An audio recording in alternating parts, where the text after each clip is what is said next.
ये बात है 22 अप्रैल 2025 की, जब कश्मीर की वादियों में कुछ लोग अपना टेंशन, स्ट्रेस को दूर करने के लिए, एंजॉय करने के लिए पहलगाम, जिसे लोग स्विट्जरलैंड से तुलना करते थे, वहां गए हुए थे। तभी वहां पर कुछ ऐसा हुआ जिससे वो जगह खून से लथपथ हो गया।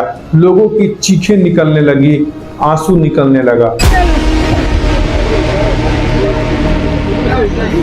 पाकिस्तान से आए हुए कुछ आतंकियों ने पहलगाम में घुसकर टूरिस्टों को जान से मार दिया। सबसे हैरानी तो इस बात से हुई कि वहां पर लोगों को धर्म पूछकर मारा जा रहा था।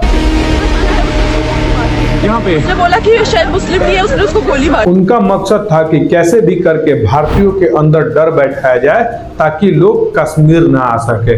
अगर लोग कश्मीर नहीं जाएंगे तो वो लोग कश्मीर के युवा को फिर से पत्थर चलाने के लिए मोटिवेट करेंगे, क्योंकि अगर वहां लोग नहीं जाएंगे तो कश्मीर की जनता को काम नहीं मिलेगा। और पैसे ऐसा चीज होता है कि पैसे के अभाव में लोग किसी से कुछ भी करवा लेते हैं। लेकिन पहलगाम इंसिडेंट होने के बाद भारतीयों के अंदर गुस्सा था।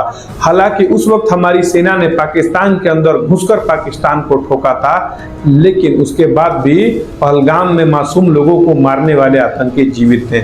इसके चलते भारतीयों को काफी ज्यादा गुस्सा भरा हुआ था। लेकिन हमारी सेना ने ऑपरेशन महादेव कर हमारे गुस्से को ठंडा कर दिया और हमारा बदला ले लिया। लेकिन क्या है ऑपरेशन महादेव? क्यों इस ऑपरेशन के चलते भारत में ही रहने वाले कुछ लोग नाराज हो चुके हैं? और ऑपरेशन महादेव के ऊपर जो अखिलेश यादव ने कहा है उसे सुनकर आप हैरान हो जाएंगे।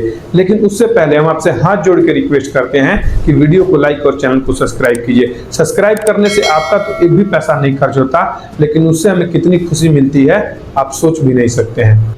ऑपरेशन सिंदूर होने के बाद जब हमारी सरकार ने सीज फायर किया था तो ये क्लियर मैसेज पाकिस्तान को दिया गया था कि ये सीज फायर बस कुछ समय के लिए है। अगर पाकिस्तान फिर से आतंकी गतिविधि करेगा तो उसे ठोका जाएगा। पूरा भारत उस समय हमारी सेना के साथ खड़ा था, लेकिन भारत में कुछ लोग ऐसे भी थे जिनको ऑपरेशन सिंदूर से दिक्कत हो रहा था और वो पाकिस्तान की भाषा बोल रहे थे। दुनिया के सबसे बढ़िया और बेहतरीन लड़ाकू जहाज हमारे पास है, तो सीडीएस को ऐसा क्या कहना पड़ा, ऐसा क्या परिस्थिति आई कि हमारे पायलट लोग हमारे लड़ाकू जहाज क्लोज रेंज में नहीं जा सकते, उनको दूर से ही फायर करना। डोनाल्ड को चुप कराओ, डोनाल्ड का मुंह बंद कराओ, नहीं तो हिंदुस्तान में मैकडोनाल्ड को बंद। तो ये रिश्ता जो पाकिस्तान का और जो अमेरिका का है, और इन रिश्तों के बीच में भारत का खड़ा। भाई कौन है ये, किसका इनकाउंटर हुआ? हमेशा डाइवर्ट करते रहो, फिर 2 दिन के बाद देखिएगा कुछ और डाइवर्ट हो। दरअसल ऑपरेशन महादेव के दौरान पहलगाम के आतंकियों को 72 हुरों के पास भेजा जा चुका है। ऑपरेशन महादेव में सुलेमान उर्फे फैजल जट, अफगान और जिब्रान 3 आतंकवादी सेना, सीआरपीएफ और जम्मू कश्मीर पुलिस के संयुक्त अभियान में ऑपरेशन महादेव में मारे गए। ये जो सुलेमान है, ए श्रेणी का लश्कर तोयबा का कमांडर था।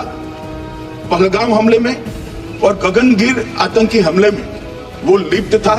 इसके ढेर सारे सबूत हमारी एजेंसियों के पास है। पहलगाम आतंकी हमला होने के बाद हमारी इंटेलिजेंट ब्यूरो ने उन आतंकवादियों की जानकारी कलेक्ट करना शुरू कर दी। जब जानकारी पूरी हो गई तब हमारी आर्म फोर्स एक्टिव होती है और उनको मौत के घाट उतार देती है। इस ऑपरेशन का नाम महादेव रखा गया था क्योंकि हिंदू धर्म के मुताबिक महादेव भगवान शंकर का नाम है, जिन्हें शांति और विनाशक दोनों का प्रतीक माना जाता है। इस ऑपरेशन में Indian army, CRPF, Jammu Kashmir police ने मिलकर एक कंबाइन ऑपरेशन किया, जिसमें पहलगाम के आतंकियों ने 69 सिविलियन को मारा था, उन्हें मौत के घाट उतार दिया गया। जिस तरीके से इजराइल अपने दुश्मनों को घर में घुसकर मारता है, अब उसी तरीके से भारत भी अपने दुश्मनों को ढूंढकर मार रहा है। इंडियन गवर्नमेंट ने भूखा नंगा देश पाकिस्तान की आतंकी सेना और आतंकवादियों को यह मैसेज दे दिया कि अगर तुम हमारे देशवासियों को मारोगे तो हम तुम्हें घर में घुसकर मारेंगे। हमारी इंटेलिजेंट ब्यूरो उन आतंकवादियों को कई दिनों से ट्रैक करने की कोशिश कर रही थी, लेकिन 28 जुलाई रात 2 बजे हमारी सेना ने इनको हुडू के पास भेज दिया। ये आतंकवादी अपने कम्युनिकेशन के लिए T-82 अल्ट्रा यूज करते थे, जो कि चाइना का बना हुआ था। हम सब जानते हैं कि चाइना का माल चल गया तो चांद तक, वरना रात तक। हमारी सेना धीरे धीरे जंगलों में घुसने लगी जहां पर वो आतंकवादी छिपे हुए थे। पल पल मौत का खतरा था, जगह जगह लैंड माइन, जानलेवा ट्रैप और स्नाइपर से भी बचना था। लेकिन हमारे जवानों ने डर के आगे, मौत के आगे अपने ड्यूटी को रखा और अगले दिन 28 जुलाई को उन आतंकवादियों के साथ इनकाउंटर हुआ जिसमें 3 आतंकवादी मारे गए। जब इनकी पहचान हुई तो पूरा देश शॉक हो गया। मरने वाले आतंकी और कोई नहीं, पहलगाम अटैक का मास्टरमाइंड सुलेमान शाह जिब्रान हमजा अफगानी था। जो इनके पास हथियार मिला उसे देखकर तो यही लगता है कि ये अगला अटैक का प्लान बना रहे थे। कुछ एक्सपर्ट का दावा है कि इनका अगला अटैक अमरनाथ यात्रा था, लेकिन ऑपरेशन महादेव ने इनको ढेर कर दिया। भारत ने ऑपरेशन महादेव कर ये बता दिया है कि ये पहले का भारत नहीं है जहां पर कुछ लोग आकर देश में आतंकी गतिविधि करेंगे, देश में बम ब्लास्ट करेंगे तो हमारी सरकार चुप रहेगी। ये आज का भारत है जो जैसे को तैसा करना जानता है। जब देश में यूपीए की सरकार थी तो 26/11 अटैक हुआ था और 26/11 अटैक कोई इकलौता अटैक नहीं बल्कि ऐसे कई अटैक हुए थे, लेकिन उस वक्त हमारी सरकार ने कोई जवाबी कार्रवाई नहीं किया था, कहीं उनका वोट बैंक में नाराज हो जाए। ऑपरेशन महादेव होने के बाद जो अखिलेश यादव ने कहा है उसे सुनकर आपके पैर के नीचे की जमीन खिसक जाएगी। जब पहलगाम अटैक हुआ, हिंदुओं को धर्म पूछकर मारा गया तो अखिलेश यादव को कोई दिक्कत नहीं थी, सेकुलर पत्रकारों को कोई दिक्कत नहीं थी, सेकुलर नेताओं को कोई दिक्कत नहीं थी, इनके मुंह से आवाज तक नहीं निकल रही थी। लेकिन जब ऑपरेशन महादेव सोमवार को हुआ, हिंदू धर्म के मुताबिक सोमवार का दिन भगवान शिव को समर्पित होता है, तो इनको मिर्ची लगने लगी। और देखिए ये क्या कह रहे हैं। आज महादेव ऑपरेशन पे मैं धन्यवाद क्यों नहीं दे रहा हूं? अध्यक्ष महोदय, जिस समय समर्थन की बात आई, पूरे देश के जितने भी राजनीतिक दल हैं वो आपके साथ थे। आखिरकार इनकाउंटर कल ही क्यों हुआ?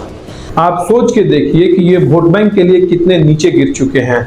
जब हिंदुओं को धर्म पूछकर मारा गया था तो इनके मुंह से आवाज तक नहीं निकल रही थी, ये मौन थे। लेकिन जब ऑपरेशन का नाम महादेव रखा गया तो इनका दिक्कत होने लगी, इनको मिर्ची होने लगी। ये कहने को तो भगवान श्री कृष्ण के वंशज होने का दावा करते थे, लेकिन ये भगवान श्री कृष्ण के वंशज नहीं बल्कि किसी और लोगों के वंशज हैं। आप एक बार और सोचिए कि अगर आप इनको समर्थन करते हैं, इनका अगर आप पक्ष लेते हैं, तो आप अपने आने वाली पीढ़ी के साथ एक बहुत बड़ा कर्ज चुकाने वाले ही आपकी आने वाली पीढ़ी। ये मेरी बातों को याद रखिएगा। अगर आपको हमारा प्रयास अच्छा लगा हो तो इस वीडियो को लाइक और चैनल को सब्सक्राइब कीजिए। आपके एक लाइक और एक सब्सक्राइब से हमें आपके लिए और वैल्यूएबल कंटेंट बनाने का मोटिवेशन मिलता है। तब तक के लिए जय हिंद, जय भारत, धन्यवाद।